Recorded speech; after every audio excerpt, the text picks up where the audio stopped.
بسم اللہ الرحمن الرحیم، السلام علیکم ورحمۃ اللہ وبرکاتہ۔ امید ہے آپ سب خیریت سے ہوں گے۔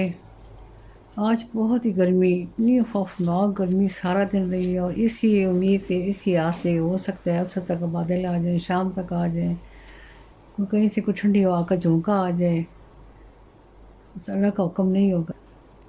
قسمت میں میرے چین سے جینا لکھ دے، ڈوبے نہ کبھی میرا سفینہ لکھ دے، تاجدار حرم ہو نگاہ کرم، تاجدار حرم ہو نگاہ کرم، ہم غریبوں کے دن بھی سور جائیں گے، تاجدار حرم، حرم حرم تاجدار حرم۔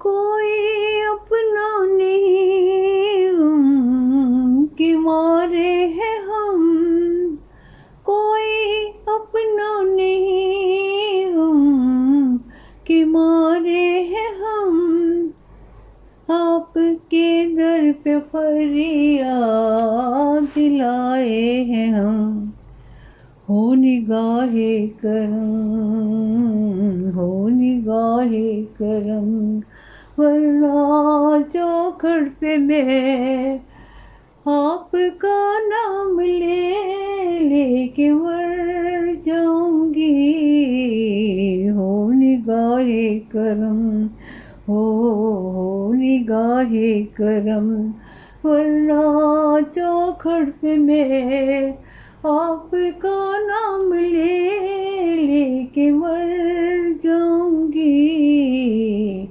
تاجدار حرم ہو، تاجدار حرم ہو نگاہ کرم، ہم غریبوں کے دن بھی سور جائیں گے، تاجدار حرم۔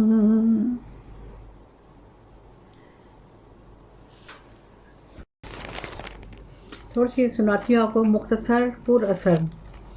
وقت، دوست اور رشتے انسان کو مفت میں ملتے ہیں، مگر ان کی قدر بچھڑنے کے بعد معلوم ہوتی ہے۔ ماں باپ کے ساتھ تمہارا سلوک ایک ایسی کہانی ہے جسے لکھتے وقت تم ہو، مگر تمہاری اولاد پڑھ کر سناتی ہے۔ بہت زبردست ہے۔ جب دلوں میں جگہ باقی نہ رہے تو لہجوں میں کڑواہٹ سی آ جاتی ہے۔ بہت اذیتناک ہوتا ہے وہ لمحہ جب آپ حق پر ہوں مگر آپ کو جھوٹا سمجھا جائے۔ کہ کسی نے کہا ہے کہ میں اتنا خوش مزاج ہوں کہ میں نے ہر اذیت کو کہکوں میں اڑایا ہے۔ جو شخص ہماری باتوں کو غور سے نہ سنے، اسے باتیں سنانے کی زحمت ہی نہ دیجیے۔ زبردست۔ حق نہ ملے تو چھین لینا چاہیے، مگر سب سے پہلے یہ جاننا ضروری ہے کہ وہ آپ کا حق بھی تھا یا نہیں۔ گرمی کی باتیں، کھانے پینے کی تھوڑی سی بات ہے، کام کی باتیں ہیں۔ میٹھے مشروبات کی بجائے پانی کا استعمال زیادہ کریں، نمک کم سے کم کھائیں، کھانے میں سبزیوں اور سلاد کو کبھی نظر انداز نہ کریں، پھل بھی ضرور کھائیں، سیب، ناشپاتی، گریپ فروٹ جسم میں چربی کی مقدار کو کم کرتے ہیں۔ نہار کو نیم گرم پانی میں ایک شہد کا چمچ لیموں کا رس ملا کر پئیں۔ اثر کی شکایت کرنے والے اس سے پرہیز کریں، وہ نہ پئیں۔ یاد رکھیں، موٹاپے کا شکار افراد نہار میں بھنی ہوئی سونف کھائیں۔ زبردست۔ انسان ٹھوکر کھائے بغیر، زخم کھائے بغیر، خود کو جلائے بغیر کیوں نہیں مانتا؟ پہلی دفعہ میں ہاں کیوں نہیں کہتا؟ پہلے حکم پر سر کیوں نہیں جھکاتا؟ ہم سب کو آخر منہ کے بل گرنے کا انتظار کیوں رہتا ہے، اور گرنے کے بعد ہی بات سمجھ کیوں آتی ہے؟ ایک کتاب ہے، اس کا نام ہے جنت کے پتے۔ بڑی زبردست کتاب ہے، بہت ہی زبردست۔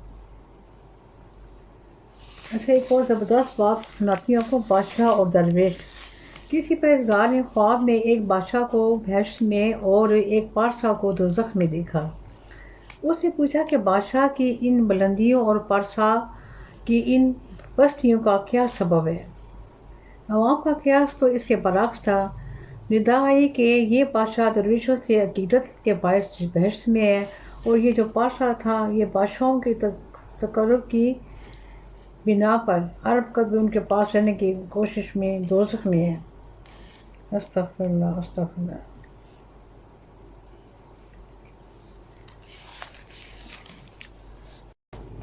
آپ جب صبح نماز پڑھتے ہیں، صبح کے جس ٹائم اول تو خیر یہ صبح کی بات ہے کہ میں صبح زیادہ غیر انسان صبح کی عبادت کرتا ہے تو بہت زیادہ پڑھائی کرتا ہے، زبانی جو بس ذکر یاد آتا جاتا ہے، پر زبانی ذکر بھی کرتا ہے، چار کل بہت سی دعائیں، تسبیحاں۔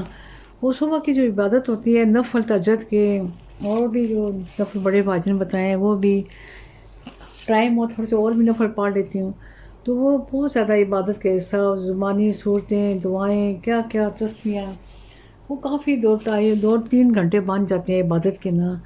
اس وقت آپ سوچیں دن میں جہاں بھی آپ کو کوئی درد تھا، آنکھ میں درد ہے، بازو میں ہے، کمر میں ہے، پاؤں میں، جہاں بھی، اس وقت آپ ہاتھوں پہ پھونک مار کے اس جگہ آپ ہاتھ پھیر دیں، انشاءاللہ تعالیٰ تھوڑی دیر کے بعد آپ کو شفا مل جائے گی۔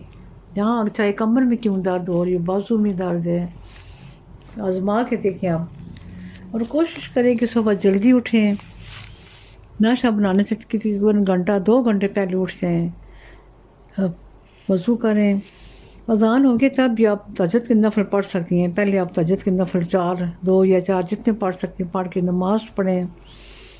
نماز کے بعد ظاہر ہے سب کو پتہ ہے آیت الکرسی پر فرض بھی پڑھنے ہیں، تو جب فرض پڑھتے ہیں تو ساتھ ہی آیت الکرسی پڑھ لیتے ہیں ایک بار، پھر وہی سبحان اللہ ساری وہ ایک پوری تسبیح الحمدللہ اللہ اکبر ایک تسبیح بن جاتی ہے، اللہم اجرنا من النار، یہ بھی 7 بار جہنم کی آگ سے بخشش کی سلامتی خیر کے لیے۔ ایسے بہت سی دعائیں اللہ تعالیٰ میں آسانیاں عطا کر، آسانی تقسیم کرنے کی توفیق عطا کر، بڑی دعائیں اگر آپ پڑھنا چاہیں تو۔ میں تو فرض میں اور سنت میں نفل میں بہت زیادہ ذکر کرتی ہوں۔ سنت پڑھتی ہوں تو اس میں نعت کا کوئی نہ کوئی لازمی 1-2 لائنیں پڑھ کے ایک طرح کی فریاد کرتی ہوں۔ فرض میں اللہ تعالیٰ کا ذکر، اللہ تعالیٰ کی بڑائی، اور جب نفل پڑھتی ہیں تو اس میں التجائیں کرتی ہیں، بھئی اللہ تعالیٰ یہ مسئلے ہیں، اس طرح بھئی کہتے ہیں کہ مجھے بتایا گیا ہے کہ آپ نماز کے ہر حصے میں نا اپنی دعا ساتھ ساتھ پیش کرتی جائیں اللہ کے آگے، رکوع میں، قیام میں، سجدے میں، کھڑے ہوتے وقت، جو رکوع میں جھکنے وقت، مسلسل آپ جب آپ کا پورا دھیان اللہ تعالیٰ کی طرف ہوگا تو آپ لمحہ 1 سیکنڈ سے آپ اللہ سے ذکر میں اپنی فریاد بھی ساتھ ساتھ کرتی جائیں گی۔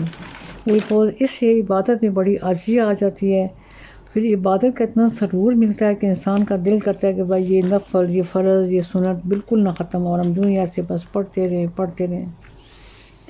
پھر انسان کو ہوش آتی ہے کہ زندگی کے بھی بہت سے کام ہیں، اکیلی ذات ہوتے انسان بیٹھا رہے، لیکن پھر جب گھر والے بھی ساتھ بیٹھے ان کو ناشتہ دینا ہے، گھر سنبھالنا ہے، پھر انسان دل باندھ کے اٹھ جاتا ہے کہ چلو اب کیونکہ دین کے ساتھ دنیا بھی بہت ضروری ہے۔ اللہ تعالیٰ نے یہ نہیں بتایا کہ بس صرف میری عبادت کرو، میری ذکر نہیں، جو آپ کے ساتھ رہتے ہیں، جن کی ذمہ داری ہیں آپ نے وہ بھی پوری کرنی ہے، اپنے کام بھی کرنے ہیں۔ پھر اگر اکیلا بھی ہوگا تب بھی انسان کو آخر بھوک ستاتی ہے، پھر شیطان تو بیٹھنے نہیں دیتا ہے، پھر پیٹ بھی ایسا ہے کہ اول تو بھوک لگتی ہے، جب لگے تو مجھے تو سخت لگ جاتی ہے، دل جیسے ذوف ہونے لگ جاتے ہیں۔